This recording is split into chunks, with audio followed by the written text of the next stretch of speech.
Well, hopefully we're recording.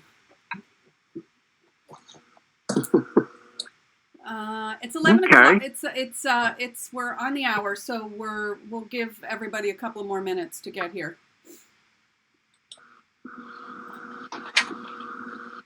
Sounds good.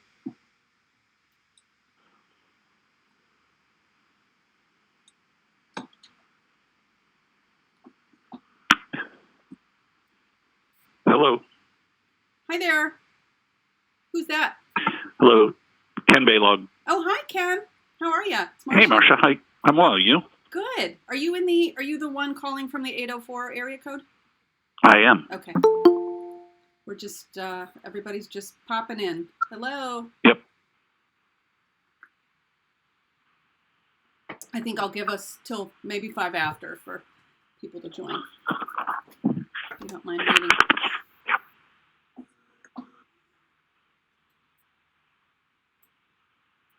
I can't recall how many people said they could make it, so. Sounds good. I'll be muted unless you yeah, maybe we'll need me to speak. I'm here too. You know what? Maybe we'll give it 2 minutes. So. Let's see. Marcia, can you hear me now? It's Mark Tompkins. Yes. Hi, Mark. Oh, okay, great. For some reason, mine's showing up as our IT manager is Connor Wenzel, but Let's see. me. I don't. Oh, some of you guys, I'm not seeing names. I'm just seeing phone numbers. So when we get to introductions, you'll have to excuse me for calling you up by your number.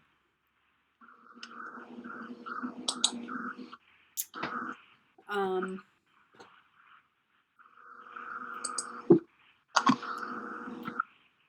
right. Well, maybe we'll just get going.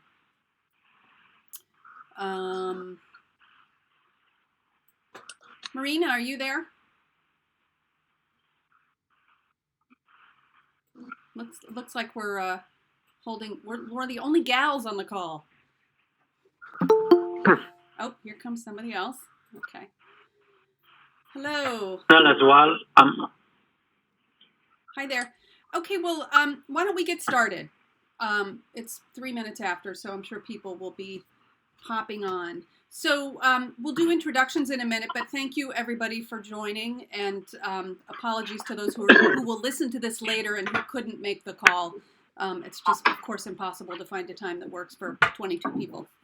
So thank you very much for your interest in what we're calling the AIESEC Future Project, and I've been working on it for a couple of weeks now, and I've been having a lot of fun with it. So I think if you take on some piece of it, you'll have fun with it as well. So for those of you that I don't know, my name is Marcia Zellers, and I live in Los Angeles. I work in the entertainment industry and marketing, and I'm an ex-AIESEC alum from AIESEC Madison, and I was NCP in the 1980s, which what seems like a lifetime ago now. So and I'm heading up this project. Actually, I'm to be perfectly transparent, I'm on the board of directors of AIESEC US, and this is something that the board has been trying to do for about a year now. And I happen to be in between jobs, so have a little bit of time to focus on this right now, which is why I'm kind of, taking over the lead and the main part of this.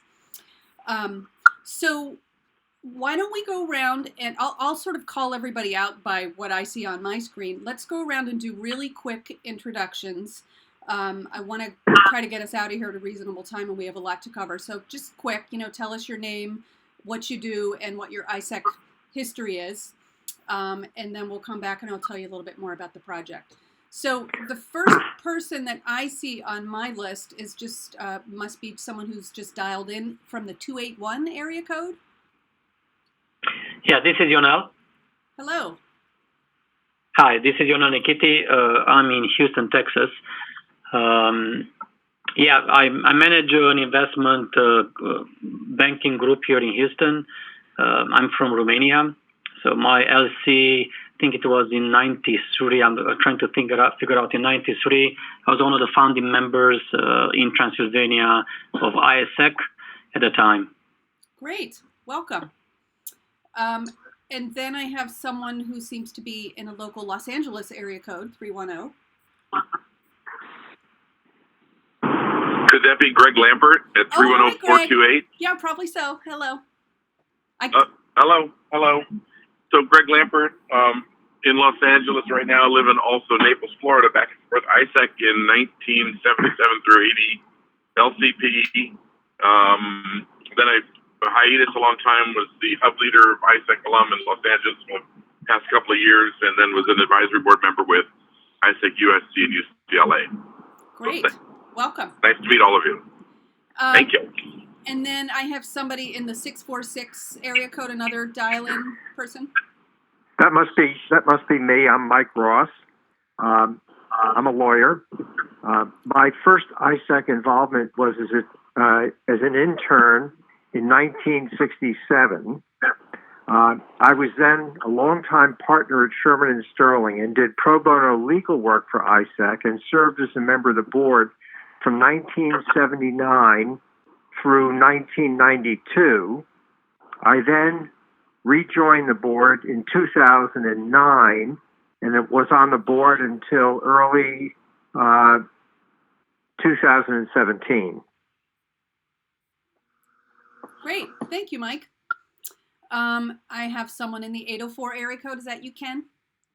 That is. This is Ken Baylog. I was LCP at Ohio State back in the 80s and also served as a student director with Marcia during her term. Indeed.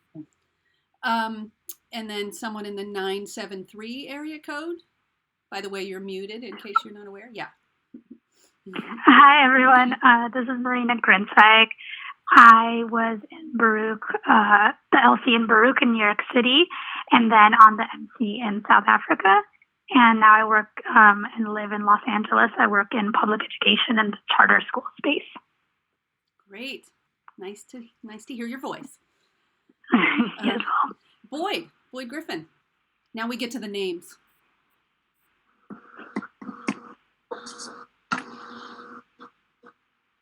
Boyd, you're muted.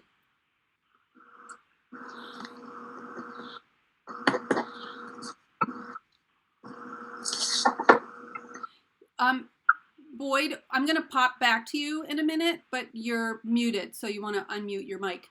And then I have, is it Aldo Chamaloco? Yes.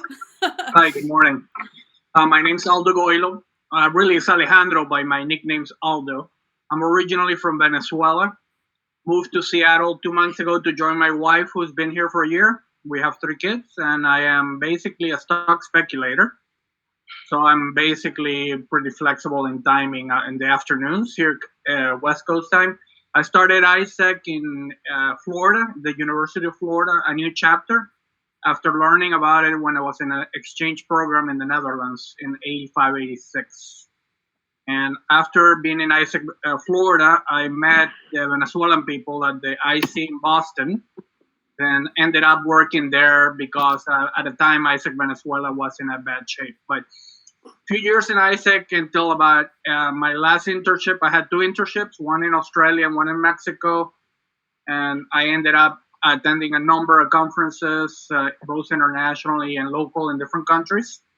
And, probably involved in ISEC between 87 and 1989. Great. Thank you. Let's go back to Boyd. You hear me now? I do. Good. I joined ISEC in 1967 at the University of Alabama, and it was a whirlwind. From there, I was national conference chairman and then was asked to be national VP under Ken Morse. Did that, then got elected to Secretary General, they called it at the time, to go to Geneva in 1969, and held that post until 1970, and then was on the board of directors for ISEC US in the 80s and 90s, and I'm now on the board of advisors for ISEC Yale. Great. And I see that you voted. I did vote. Oh, yeah, see, we're trying to elect a new mayor here in New Haven. Oh, yeah? Good. Great. Thanks, Boyd. Next up, we have Connor Wenzel.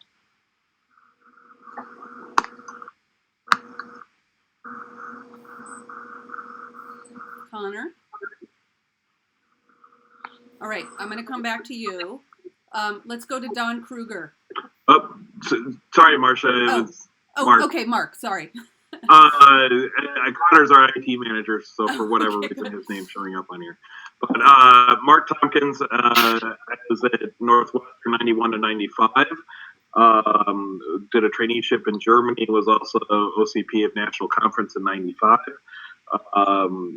Did a lot of exchange work, traineeship raising as well. But then out of AIESEC, but helped resurrect Northwestern as an LC in the mid 2000s. Have been on the BOA ever since. Also now in my second term on the AIESEC Life Board of Directors.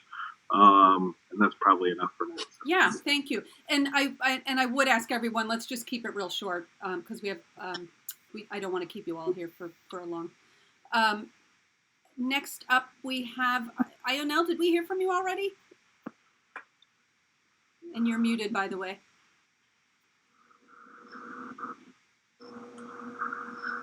Yeah, I think I should Okay. introduce myself first, coming from Romania and having the Yes. opportunity to be here in Houston. Great, thank you.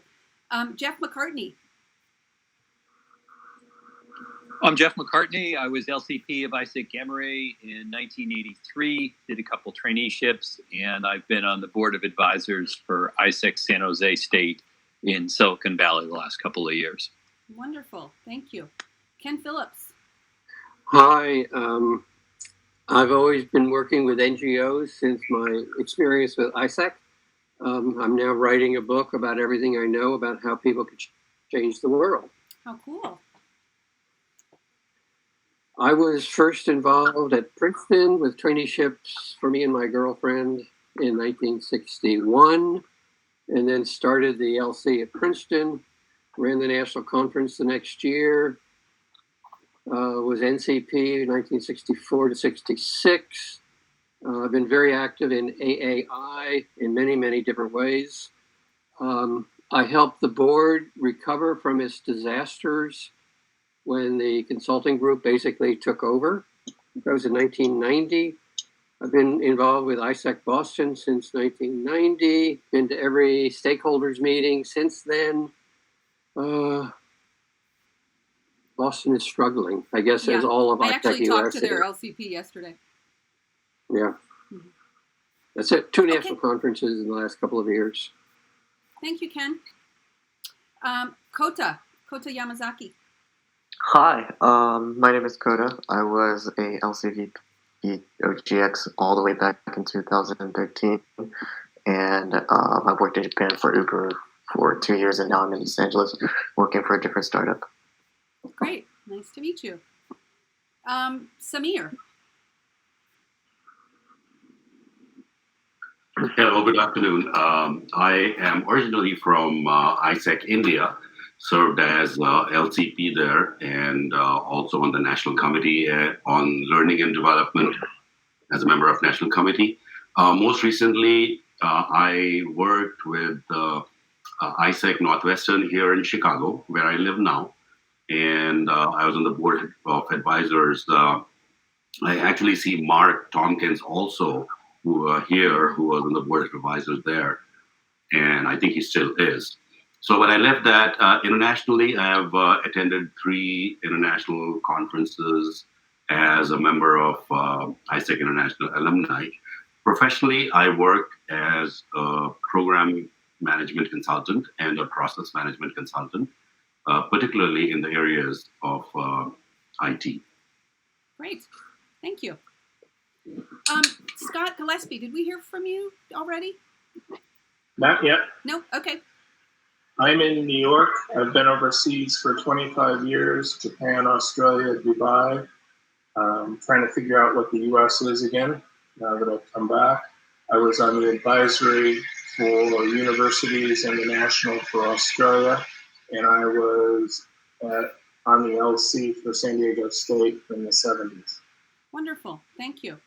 And our last caller is Stephen Lathan. Yeah, hi, can you hear me? Yep. Great. Hi, I'm in Austin, Texas, and I was in AIESEC here in Austin from 91 to 93. I was LCP, and I did a traineeship in Poland, and I currently work for IBM in the cloud division. Great.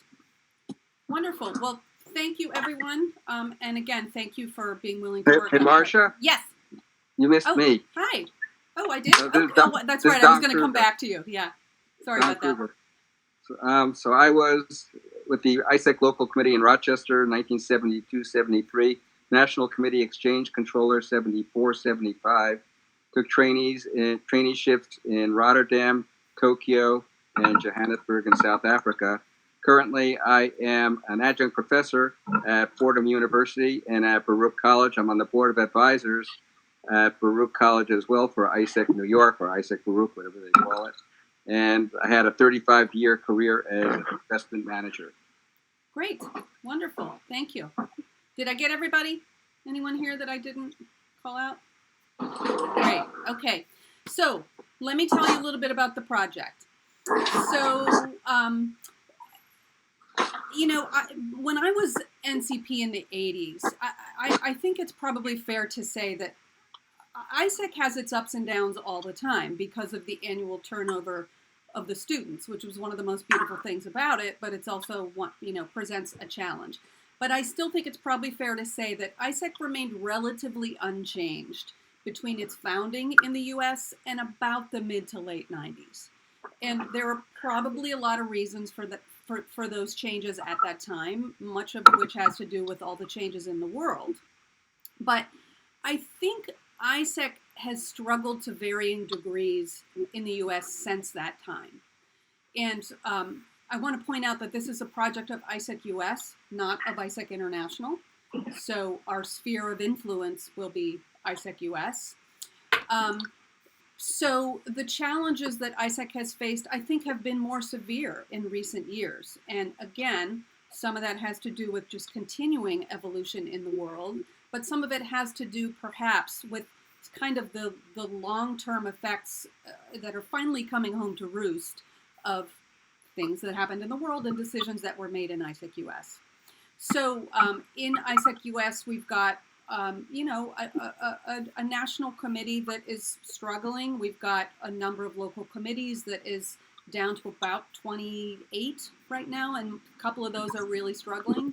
Our overall national membership is down to about a couple of hundred people. It's kind of a bad situation. So about a year ago, the board decided to try to look for an outside, consultancy to take this project on. And I won't take you through the whole trajectory of how it ended up in my lap, but here I am leading the project. So our mission is really twofold. It is, number one, to make recommendations. And by the way, I want to state, Ken Phillips mentioned the takeover of AIESEC in the US by an organization called the Ray Group. You may or may not know what that references, but that was a time in the late 90s and early 2000s when an outside consultancy came in and basically did take over the organization and run it. That is not what we're doing. As I said at the beginning, AIESEC is run by students, should be, always will be. That's not what we're doing. What we are doing is, number one, making some recommendations for stability that can be implemented in the next 1 to 3 years. And there will be a plan presented to the plenary, to the students for the next MCP, I keep saying NCP, now it's MCP election. And the person who, runs and wins will have to be willing to take on, at least looking at the recommendations that we're making. So there's kind of short-term stability, but then there is also a kind of future-scaping project, if you will, to think about, are there other ways to approach things? What else should we be doing? Are there other programs we should consider? Are there more ways than one to achieve the original mission that are more appropriate for the world that we live in now? So those are the two aspects of the project. The timeline is really tight. I mean, I've been moving forward and organizing, working on this for about 3.5 weeks now. The first draft of my report needs to be presented to the board meeting on November 4th. So there's not a lot of time to get things done. And a good way to think about the timeline is that September is essentially field work, which is where all of you, if you choose to, will largely be involved. And then October will be, recommendation and report writing. I have a feeling it's going to take about that long to get it all together.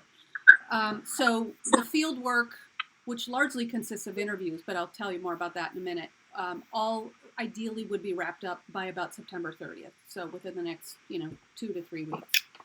So what is our approach to the project? This is really important. If you take nothing else away from the call this morning, this is the most important thing. And it's something that I had to really, when I joined the board 3 years ago, it took me about a year to get my head around it. We all have a notion of what AIESEC means to us based on the time that we were in it. And it is so tempting to come in and say to a local committee or the national committee or whoever it is, well, that's not the way we did things when I was in AIESEC. And, sometimes you look at the decisions that are being made or the programs that are being run, and I think to myself, what is going on? Like, that is so off base. But to be a part of this project, I have really had to, and I would ask all of you to absolutely put your thoughts and opinions aside about what AIESEC is supposed to be. That can be a part of the report writing process in October, but while we're doing field work, you should consider yourself a private investigator. That's what we're doing. We are trying to figure out the story. We're trying to figure out what the trajectory has been, what happened, why things changed, what world events, what decisions that were made, etc. And in the work that we'll do over the next couple of weeks, your primary job is to elicit information and to listen. And it's not to express really any opinions about how they should be doing things. Again, that can come later.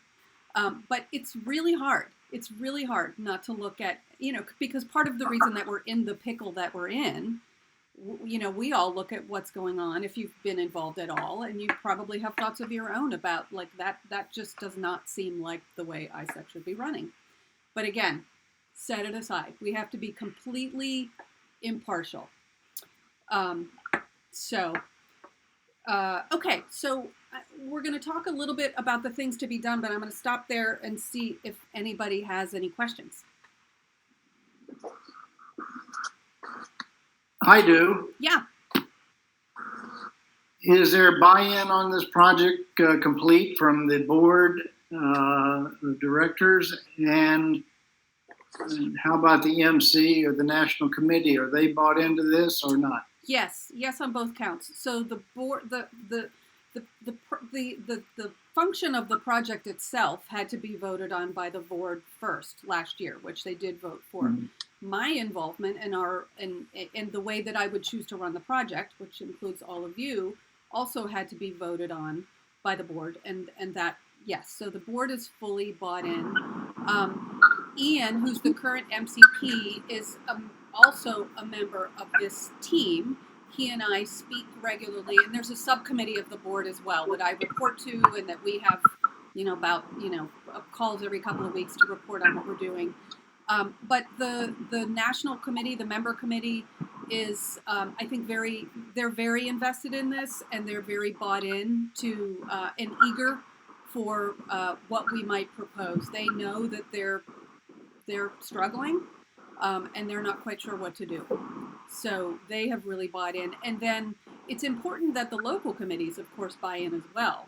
So part of the plan is to get an early draft done. I'm not sure whether it'll be before the November board meeting or just after, but to present an early draft as well to the local committees for their input, and then to revise based on that.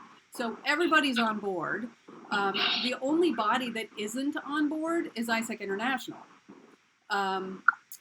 And again, that's not our purview anyway. Our purview for this project is AIESEC US, but there will surely be things that we will want to, I envision the eventual report going to AIESEC International anyway for their perusal, and they can do with it what they will. So yes, Boyd, to answer your question, everybody's bought in. Good. Hey, Marcia, this is Greg Lampert. Yes. Question as it relates to the consultancy that was brought in to do the original study. Uh-huh. I mean, would it behoove us to see the mandate that was given to them to help us accelerate the process? And then the second part of the question is, what happened? Why wasn't there a report, or did they generate a report? What happened there? It was a long time ago, Greg, and it's interesting because there are some of us on the call. Ken mentioned that he helped the organization extract themselves from them. It was a bit of a takeover, as I understand it, and I think it's a. I'm sorry. No, I'm not going back that far. I thought there was a consultancy hired recently to investigate. I am the consultancy. The direction. I'm the consultancy, and if you happen to see my company name is Chironomy, so if you happen to see it on paperwork, that's me. Oh, okay, got it. So you had a mandate to try to sort this out, and now you're expanding in terms of who you're talking to for input. Yeah, I mean, yes, and part of the reason that you all are here is, number one, I think it's important that we have input from different people, different voices, different AIESEC generations. Number two, I think it's important just to, kind of paint a broad brush as far as stakeholders go. And number three, there's a lot of work to be done. So it would be great to, have some of you join me in doing some of that work. Got it. Okay, thank you. Sure. Other questions? Okay. So let's talk about the things to be done. And I think maybe the best way to do this is I'll go through and give you a brief description of all of the items and kind of be thinking about, as I'm describing them, what interests you and what you might want to do. Then we'll go back and you can ask questions about those things. And perhaps what I'll do is just take names of people who are interested in, the individual pieces. You don't have to limit your interest in one item. Just, tell me what you're interested in. And then I want to give an opportunity to the people who couldn't join the call today to listen to the call and to also weigh in. And then I'll swing back to everybody with an email and maybe make assignments. Does that sound like a good way to do it? Sounds good. Okay. Yes. Great. So the bulk of the work is really interviewing people. And I've started doing this already, and I got to tell you, it is fascinating. I've so far had interviews with a couple of campus advisors, 2 ex-NCPs, an LCP, and I have a whole bunch of other meetings scheduled. And, talk about trying to not be beholden to the way things were done, when you were in AIESEC, you talk to people and it's so interesting to hear what they're doing, how they're doing things, the mandates that they have to, work under, etc. So it's really fun to interview people. I'm enjoying it. I sent out a mass email to, a bunch of NCPs and excuse me when I say NCP, that's my era. I guess it's MCP these days, which I learned why in a call with an NCP yesterday. Do you guys know why it became MCP instead of NCP? Yeah, China. Yes. Yes. I China had no and idea. Taiwan. I was always like, why did they change that? It's harder to say. It was China. We were not allowed to be called the National Committee when China came into AIESEC. Okay, so yes, I sent out a group email to a bunch of ex-NCPs and all of the current LCPs, and have only heard back from a few people, and those are the ones that I've talked to already. So we're going to have to chase people, unfortunately. And part of that might be figuring out whether we have the right emails, etc. So again, let me go down the list of things to be done. And as I said, it's largely interviews. So the first group is current local committee presidents. And there are about 28 of them, as I said. I have spoken to Boston, and I'm actually going to be meeting personally next week on the East Coast with Baruch, Yale, and Washington, D.C.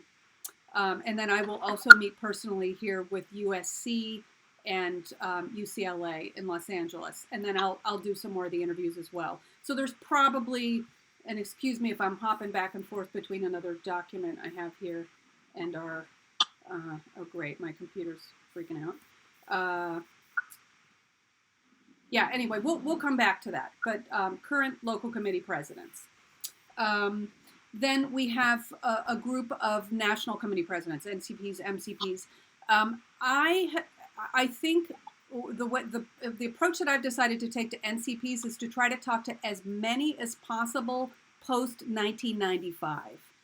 I think those of us who were president before, again, it's just kind of AIESEC remained relatively the same and stable up until the mid 90s. So I think the story that concerns us for this project starts around 1995. So we're going to talk to them.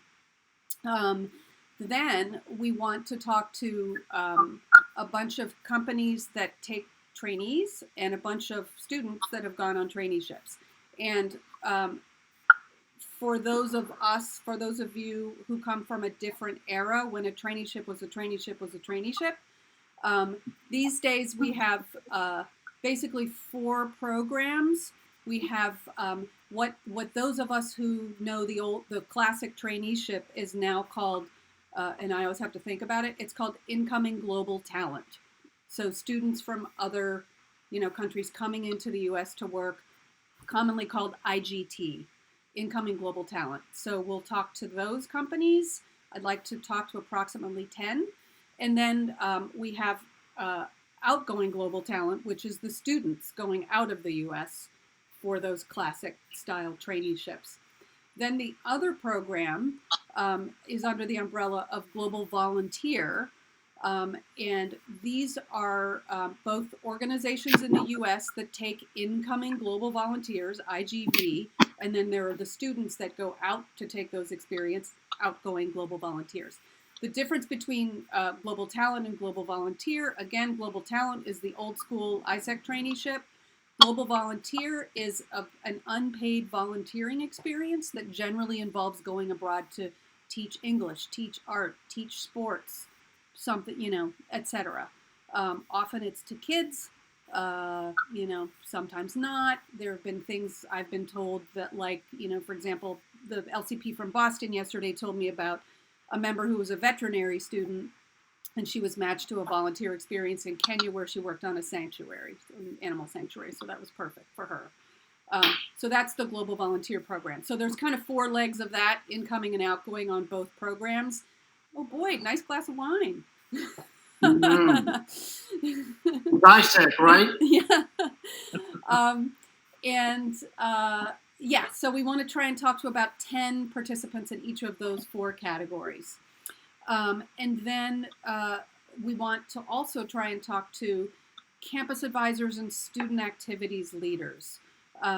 These can and should be some AIESEC advisors on campus, but I don't think that's exclusively who we need to talk to. And I'll come back to that in a second. Well, actually, I guess I'll go into it now. One of the things that I think is important is to get a clear picture, irrespective of AIESEC, of what's been going on campuses in the last, 10 to 20 years. It's pretty different than, my era of AIESEC, when AIESEC was kind of the only game in town if you wanted to work overseas. There's lots of competition on campuses for AIESEC these days. So we want to get a clearer picture of what that is. And I'm going to sidebar for a second and say you may have already, and as you get into this, you will probably have more opinions about, it would be easy to have a conversation about what's changed on campus. I think we all have thoughts about that. But what we're trying to do with this project is to have the proof, is to be able to talk to people and get it from the horse's mouth and have it on paper and show, here's what's going on. This is the trajectory, rather than just me or us having opinions. So there's that, and then I think it would be great for a couple of people to review the actual traineeship application process these days and have some thoughts and opinion about how easy or cumbersome or anything else it might be. And that would really be sort of a process of simply, going online, going through the process, coming up with some thoughts about it. And then I think it would also be good for a person or two to look at AIESEC's current marketing efforts, both on the national level as well as on the local level. These days with social media, every LC can and probably does have their, online activities. So, marketing is really not the main purview of this project. Many people have asked me, well, are you going to make recommendations for new marketing? Are you going to make recommendations for new, IT solutions, etc.? To me, those are snapshots of a moment in time. That those are the things that change all the time. That the National Committee, they should be free to determine what works best for the era that they're in. What we're really trying to get at is the core sort of organic drivers that have brought us to the place we're at, and the sort of the underlying propositions that can create sustainability and growth for AIESEC.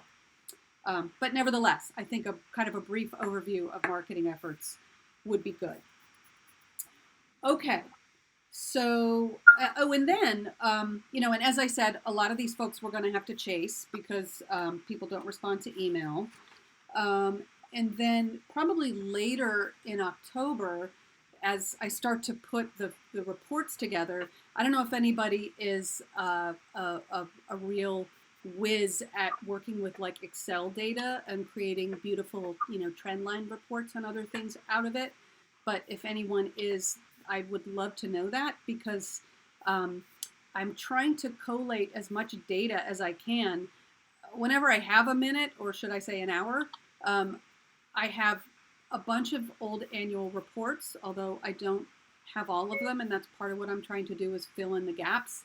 And I have some Excel data sheets where I'm going through those annual reports and sort of collating number of traineeships, number of LCs, and along with like events that happened in the world and decisions AIESEC made, etc. So in the end, I'm going to want to turn those into sort of trend reports that we can overlay over each other and see what the correlations are. So if anybody's really good at that's for later, but that'd be good to know. Okay, so those are the items, and I'll go back and we'll go through them one by one, and you can ask me questions about them at that point, and then just put up your hand if you're interested in doing that.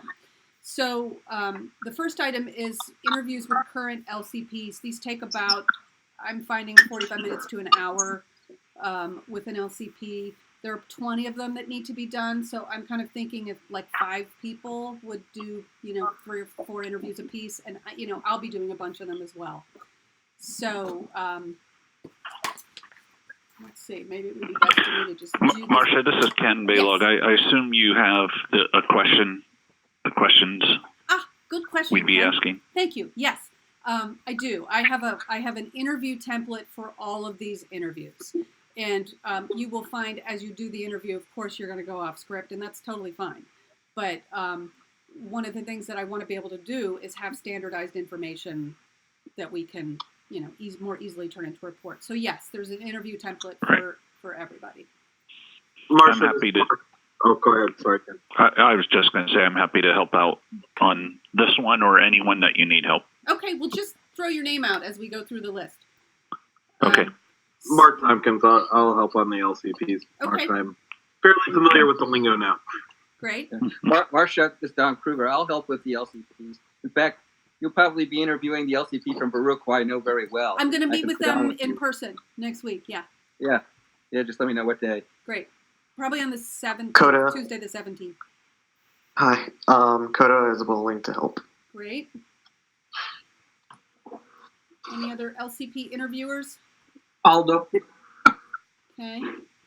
Yeah. I'll be happy to talk with Yale, but you've already been in touch with Yeah, Yale. I'm going to meet with them in person. Okay, good.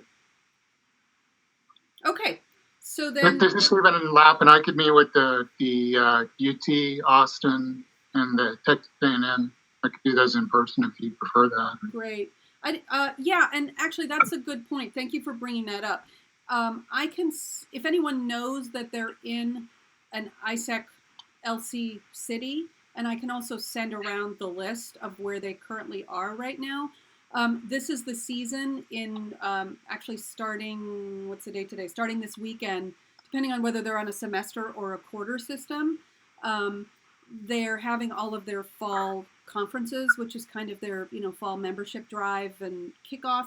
And the reason that I'm meeting with Yale Baruch in DC is because I'm going to go to their conferences and just kind of be a fly on the wall and see how they do things these days. And if anyone would want to do that, and the timing would work out, that would be interesting. So yeah, thanks for that reminder, Stephen. And sorry, go ahead. Oh, okay. Marsha, this is Samir. I want to jump in at this point and put my name there, but I'm waiting for the whole list to see if there's a better match of my set. And at the end, we'll do another. You can just, or you can email me later, whatever. It doesn't matter. I'm just trying to get a general sense. You're welcome to join in any activity. Okay, yeah. In that case, I have put my name down, please. My name is Samir. Okay. All right. Next up is the NCP interviews. There's about 15 of these to be done. So I'm thinking if 2 or 3 people could do 3 to 5.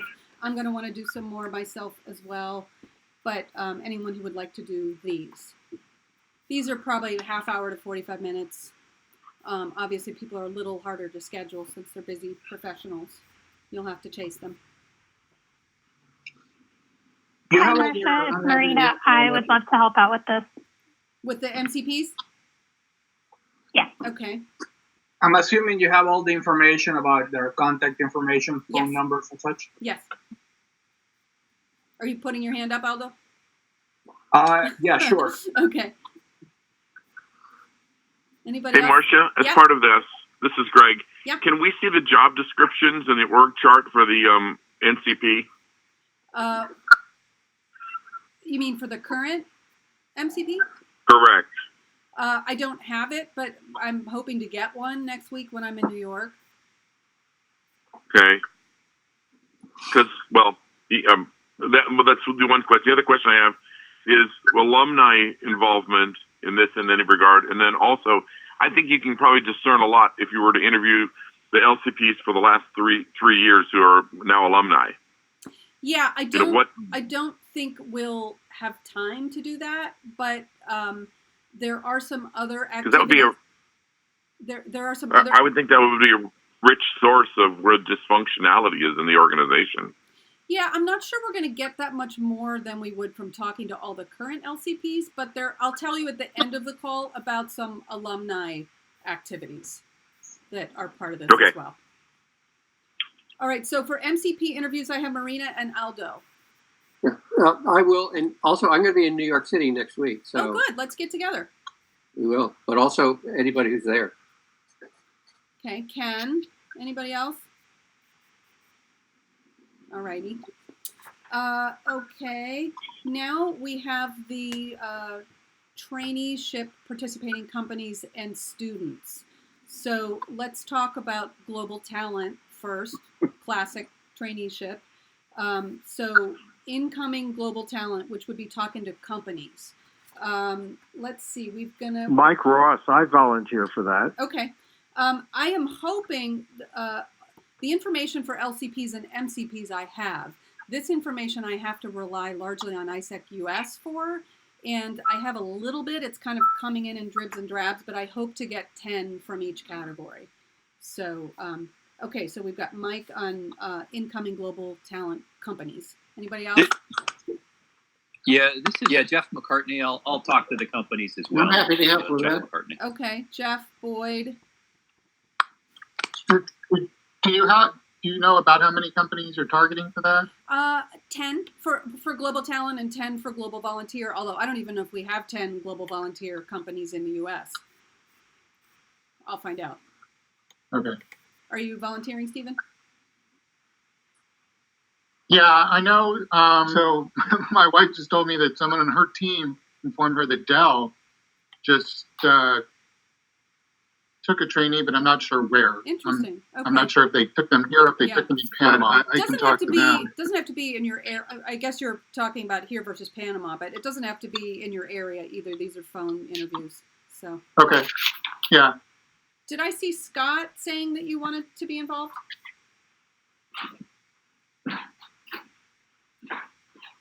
Okay, I'll go that back. Okay, so we've got 4 people. And then incoming Global Volunteer, which is the companies or organizations that participate in Global Volunteer. Anybody want to talk to them? Ooh. I can. Coda. Coda, okay. And again, I'll, on all of these, I'll fill in where I need to. Anybody else want to talk to Global Volunteer orgs? Okay. Then we've got outgoing global talent, so students who have taken classic traineeships abroad. Anyone want You can include me on that and the companies. This is Scott. Okay. Ken Baylog. Okay. Anybody else? Okay. And then we've got outgoing global volunteer, which are the students who have gone abroad. Yeah, Don Kruger, I can do that. Okay. Anybody else? Okay. Just a question, Yeah. if I can. Sure. Rather than doing these one-on-one, is there any reason you can't do them like we're doing right now? Get 3 or 4 on a call at the same time? I just think you get more honest information when you do it one-on-one. Right. I mean, it's been really interesting, and I don't think people would have said the things that they've said if there were other people on the line when I was talking. Marcia, Marcia, something Ken. I would recommend, and Yeah. I've done a million of these, is to tell the people and to honestly say, this is a confidential interview. You will not be quoted by name. Right. Right. That's really important. Yeah, and I have been telling people that. So yes, thank you for that reminder. Okay, then we need, so with regards to campus activities, campus advisors and student activities people on campus, I think this is not about interviewing any particular person. I think it would be great to have 1 or 2 people who kind of wanted to own this piece of the project and just go out and think about what would be the campuses that would be most relevant to talk to and try to track down the advisors, and I can help do that. And just plain, I have some appointments this week to talk to just like student activities people to talk about what's going on campuses. So if there were 1 or 2 people that wanted to kind of own that piece of it, that would be cool. Anybody want to tackle that? Hey, this is Greg. I'll work with you on that. Great. Marcia. Thank you. Okay. And then let's see what else we got. So the last 2 things are not interview things. These are just the notion of, number 1, going through the traineeship application process and coming up with some thoughts and recommendations around that. And number 2, looking at AIESEC's marketing both on the national and the local level and having some thoughts about that. Anybody want to take 1 or both of those on? I would like to do the first one. Okay, so that's the traineeship application? Yeah. Great. Marcia, can I make a suggestion for an addition to the list? Sure.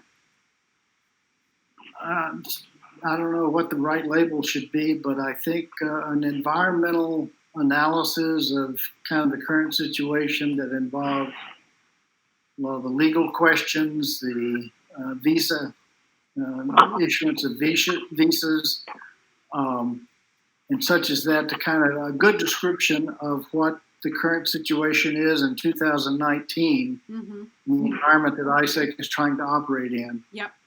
I think should be part of this report. Yes. I agree, and I want to assure all of you that there's a lot that will go into the final report that isn't necessarily part of this like field work over the next few weeks, but that will definitely be a part of the final report. A lot of those details come out in the conversations that you have with people. And then another piece of this that I neglected to tell you up front, partly because it's not confirmed yet, but there's a group of AIESEC alums that McKinsey is trying to pull together internally to work alongside of us. And that's also one of the things that they would be weighing in on, is to give us kind of a deep dive into current status, but also, you know, kind of future thinking about where the organization should go. But one way or the other, whether it's through research that I will do or, you know, or through them, that will absolutely be a part of the final process. Marcia, this is Mark. One question is, have we put any thought into talking to people that were part of any of the many LPs that have closed down at the time, right at the end when they were getting closed down? So either, you know, the past LCPs or BOA members who were there that, you know, can speak to the real reasons of what went on behind the scenes as those LPs.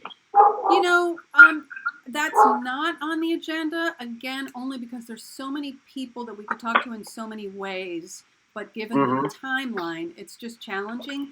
I think what I've decided to do is put the focus where I think we'll get the, you know, widest swath of information, and I think those challenges come out in just, you know, talking to the current LCPs and the national committees and alumni.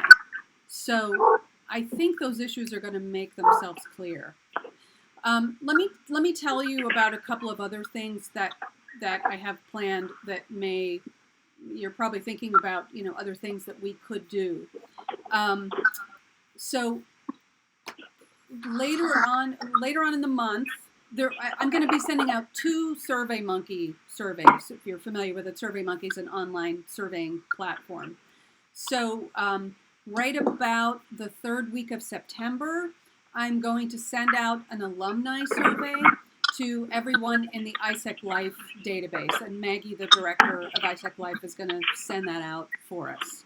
So that hopefully will elicit a good response from alumni, and I'll send around the surveys to all of you, so just so you can see what I'm planning to ask and see if you have any suggestions. But do know that, again, surveys they're a little dicey. They have to be put together in a particular way, and I want to be able to standardize the responses rather than have a lot of like open-ended stuff.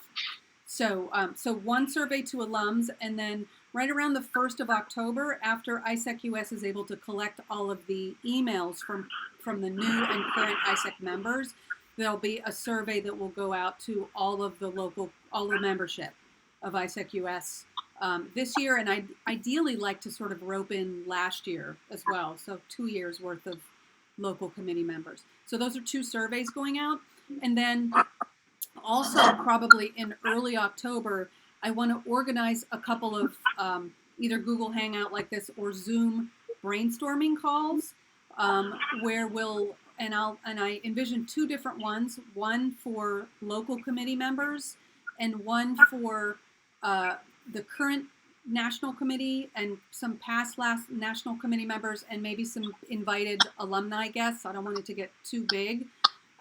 Both of those brainstorming calls would be the same, and the purpose would be to brainstorm new programs, new ideas, new initiatives for AIESEC that still address our mission, but maybe in ways that we haven't thought of before. So those are some of the other things happening that will get roped into the final report.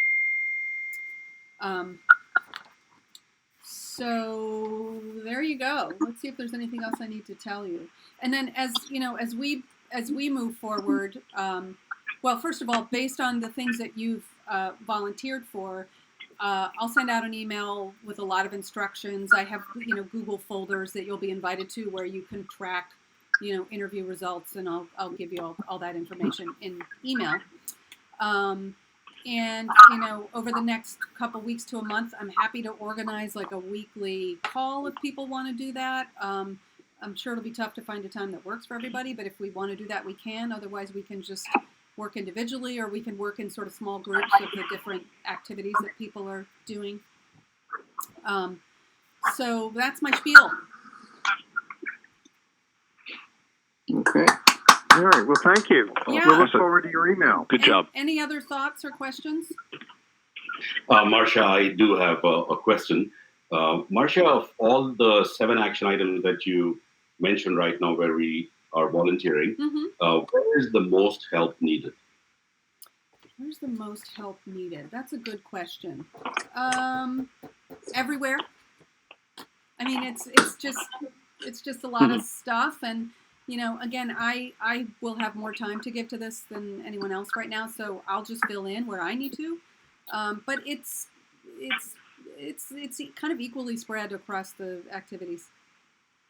I guess I would say based on the number of volunteers. Okay, so Marcia, based on the number of volunteers I got, I would say talking to the global volunteer companies and students, could use a few more people on there. But maybe we'll get some volunteers from folks who couldn't make today's call as well.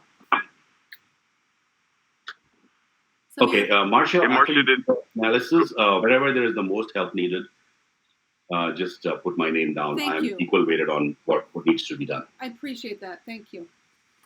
Yeah, that's a good point, Marcia. Is there anybody else that heard the list but didn't volunteer but would like to step up? Mm-hmm. And you can always do it later. It If doesn't not. have to be here. Okay. Okay. Hey, Marcia. Yeah. Marcia, Greg here again. One last item that I think is really kind of critical, and I don't know where it fits into this whole program, but the financing, the financial strength, weakness, the relationship between LCs and NC or MC, yep, and their budget. I mean, how are they spending the money, and where is it coming from? Yeah, I mean, that, again, will be part of the final report, just not necessarily stuff we need to do field work on. A lot of that information will come out of the interviews that we have. And also when I meet with the National Committee next week in New York, I hope to do a deep dive. And also Tom Gooley, who chairs the Finance Committee on the board, he's been doing a separate study. So I'm going to try to pull all that stuff together as well. Some of these things are going to be more top line, like sort of top line recommendations rather than diving deep into the weeds of LC financing. But yes, I agree that's important. And in fact, my call with AIESEC Boston yesterday kind of blew my mind, the stuff that he was telling me about the national mandates that the LC needs to follow financially. So yeah, definitely that's needed. I agree. I've heard that story for 5 years now. Yeah. Well, hopefully we can make. I mean, the challenges with the National Committee, they're so busy turning over every year and just coming up to speed and getting in and getting out that no one has time to really do what we're going to do here. So, Marcia, I have 2 things yes. I wanted to. One is just to say, if you've in going through this in the next few weeks, if there are gaps or holes where you need help or need more energy and activity, let us know. Reach out. I will do that. And secondly, as a question, what's the end game in this in terms of action and decision making when all is said and done? What level does it happen, and who will take the ball and run with it? Mm-hmm.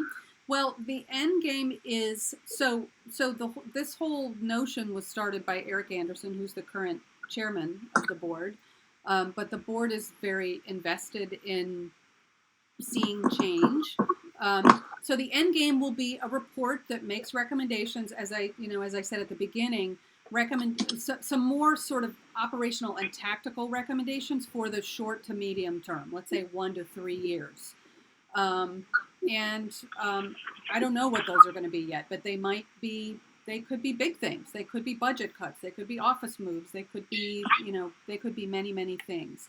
And then, as I said, so that piece of it, I think the board will be very invested in overseeing and making sure it gets carried through.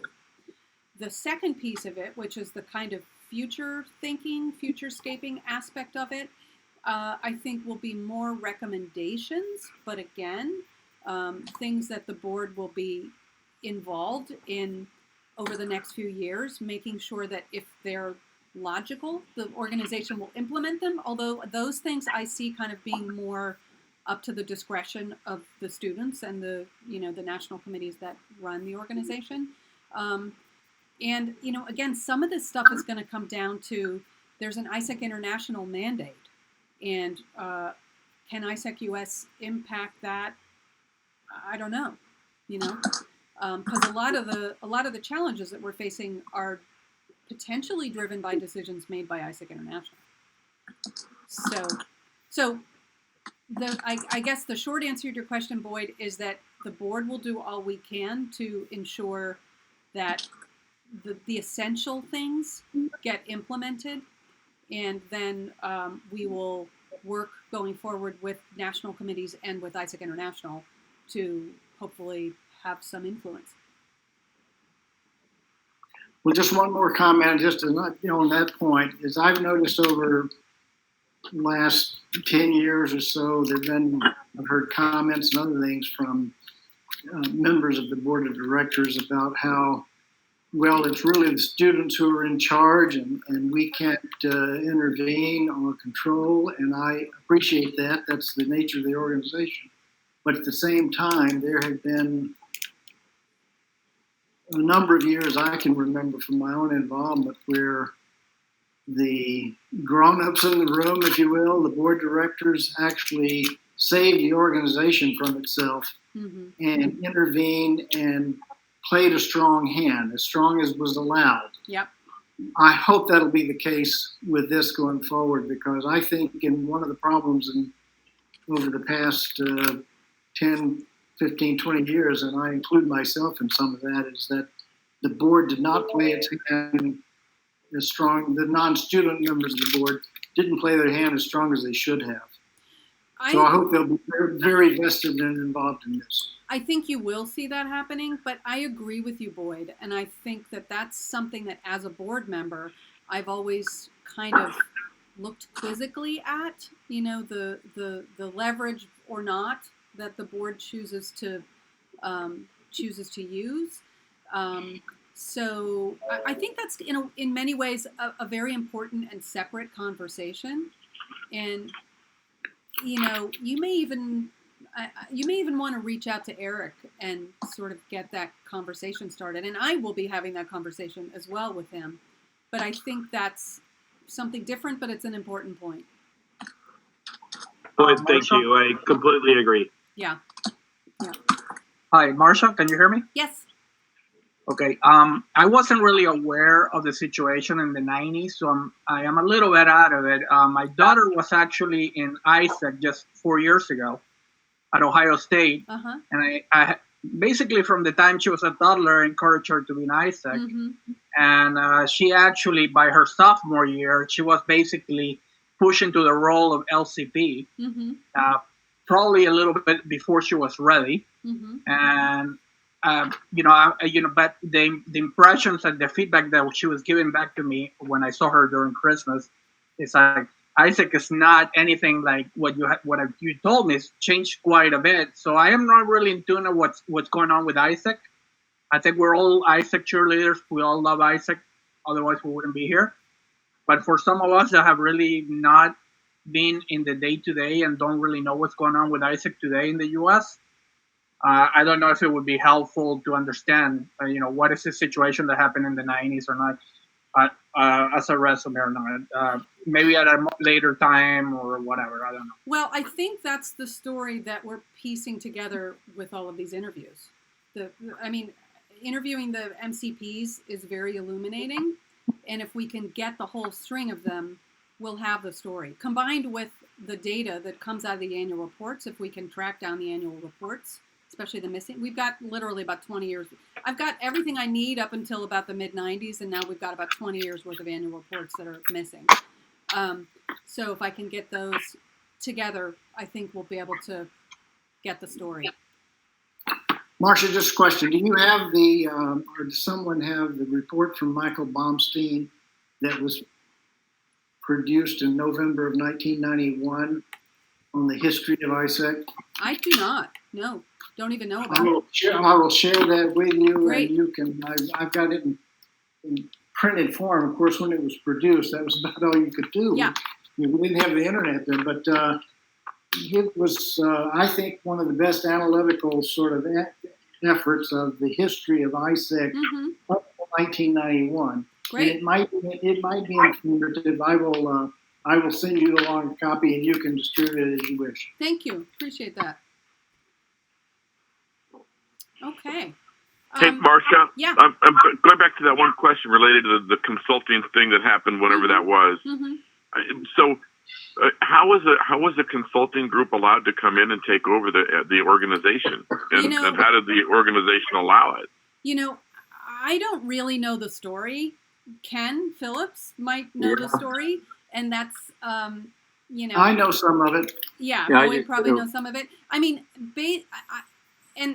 I, you know, when I first started this project, I thought, okay, I really need to understand what happened with that Ray Group takeover. As I've spent a couple weeks working on this, I've decided it's actually not that important anymore. It's ancient history, and we're moving forward. It doesn't really impact how we do things now. So I'm not going to dive too deep into it, but I'm curious about it. So as we talk, Well, I am too. Yeah. So there's a guy out here in Los Angeles, Marcia, named Mike Tomasello. I don't know if you know Mike, or is it Tom? Anyway, Tomasello. I think he was part of when that takeover happened. And it would be nice if someone could put together kind of a wiki blog on what happened, so everybody kind of knows. But yeah, I mean, it sounded like organizationally they were doing some good things, but they were also doing some bad things. Yeah, I mean, the long and short of it is, and you know, Ken and Boyd jump in as well, but the long and short of it is that in the late 90s, like around 96 or 97, somebody had a relationship with this consulting group out of Detroit, I think, called the Ray Group, and they got a little bit too close for comfort. And the Ray Group looked at all the things that are inherently challenging about AIESEC, the annual turnover, the economic ups and downs, blah, blah, blah, and said, well, you know, if we got in here and ran this organization, we could do it so much better. Well, of course, you know. So they kind of came in and took over, and were essentially running the organization for, I don't know exactly how long, 6, 7, 8 years, something like that. It was less than that. Wow. Was it? Yeah, Ken, go ahead and tell us your short version of A the few story. years. It was a gradual takeover. Say again? It was a gradual takeover because there was a financial crisis, and the board turned to this group to settle it right. And the first year it was all pro bono. Next year it was pro bono plus expenses. Third year it was a very hefty fee. And they were also paying, this is, I've heard, but it's never been put up to a trial, but they were paying this national director on his own as a member or paid by the consulting company. They tried to turn it into a business consulting group with a vision of helping businesses rather than a student-focused group. And the board descended into chaos. The meetings were, I don't want to use the words I'm thinking of, but there were arguments. And the audit was not done for 2 or 3 years. It was just, it was horrible. And so there was a meeting that the chairman finally got me to facilitate, and I did 20, 40 interviews, I forget how many. And the board agreed to, like 20 different motions. Everything from, you will have minutes from now on. The business model is not business service, it's student learning. And they essentially fired, or the full-time president ran away. And the previous MC president came back, and then it restored students getting elected and stakeholders meeting, and and it's entirely new board members now. That's the key thing. There are no hangovers who are guilty. What were those years? Do you recall? It ended. It ended essentially 9 years ago, 10 years ago. Okay. So 2009 was But it board became, this problem began, my recollection is in the mid-90s. Mm-hmm. I think it was 96. The consultant had a close relationship with one of the members of the board of directors. I'm not going to mention names and all, but it was essentially a recommendation from the director that this person could really help us out. And it was a colossal mistake. Mm-hmm. Mm-hmm. So that director, by the way, said students cannot manage such a complex organization anymore. So we need professional, full-time management. Right. Mm-hmm. So if the relationship ended in 2009, that tells me that they were involved for about 15 years, 14 or 15 years. That's right. It's just over a decade. Yeah. Wow. Wow. I think it was if you want to get into it, I think part of it will be out of the NCP interview. The first one that really that touches on is Sarah Enline, 97 or 96, 97, I believe. Right. And then Heather Klonick going through. Those were the innocuous years, so to speak. Right. But they can give you, if you really want it, and depending who does the interviewing, because there's certain things they're not going to put out for publication. Well, but I spoke. Give you a lot of detail. Right. It was interesting, sort of again, and we're just kind of chatting now, so apologies for keeping you longer. But it was interesting because I had an interview yesterday with an MCP from that era, and again, kind of under the deciding that I don't need to open old wounds and that this is not really so relevant to what we're doing now. I wasn't asking questions about it, but I was hoping that some information about it would come out in our interview, and I was really surprised that it didn't come up at all.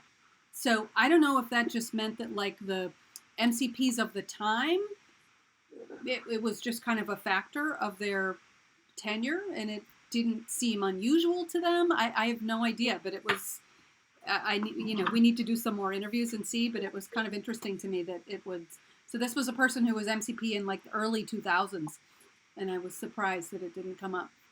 Yeah. Marcia, it's going to vary a lot on who you talk to, because they each have different experience and some of them are very defensive about it as well. Yeah. So. Right. May I suggest that it's irrelevant to the current reality? Yeah, absolutely. Agreed. Wait, let me finish. We spend much time on it, we will get distracted from the current reality, which I think now is 3 years of declining results. Yeah. That's a shocker. 3 years of declining results. However, I will tell you, in the brief MCP interviews that I've done so far, there have only been 2, but both have said, yeah, at that time we were recovering from, the .com bust or 9/11 and we'd had like 3 years of declining blah, blah, blah, it was kind of heartening in a way because I thought, oh, okay, so this happens a lot and we can right the ship. Here's an encouraging positive note. The AIESEC idea still excites students at Yale University. Yep. And if it excites them at Yale, it should excite them all over the land. Absolutely. Okay, guys. That's a good point. Yeah. Yeah, for sure. All righty. So it's 12:15 in my part of the world. Unless anyone has anything else, I'll just say thank you so much for joining the call and for being involved. And I'll be in touch. And we can hop off. Thank you. All right. Thanks, everybody. Thanks, Talk soon. Okay. Bye. Bye.